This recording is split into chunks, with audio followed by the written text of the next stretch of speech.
আবৃত্তি করছি কবি আল মাহমুদের নোলক কবিতাটি।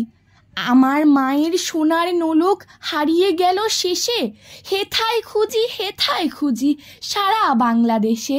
নদীর কাছে গিয়েছিলাম, আছে তোমার কাছে, হাত দিও না আমার শরীর ভরা বোয়াল মাছে। বলল কেঁদে তিতাস নদী হরিণ বেড়ের বাঁকে, সাদা পলক বকরা যেথায় পাখ ছড়িয়ে থাকে। জল ছাড়িয়ে দল হারিয়ে গেলাম বনের দিকে, সবুজ বনের হরিৎ টিয়ে করে রে ঝিকিমিকি। বনের কাছে এই মিনতি ফিরিয়ে দেবে ভাই, আমার মায়ের গয়না নিয়ে ঘরকে যেতে চাই।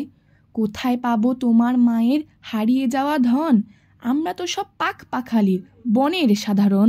সবুজ চুলে ফুন পিন্দেছি নোলক পরিণত, ফুলের গন্ধ চাও যদি নাও হাত পাতো। বলে পাহাড় দেখায় তাহার আহার বড়া ভুক, হাজার হরিণ পাতার ফাঁকে বাকিয়ে রাখে মুখ।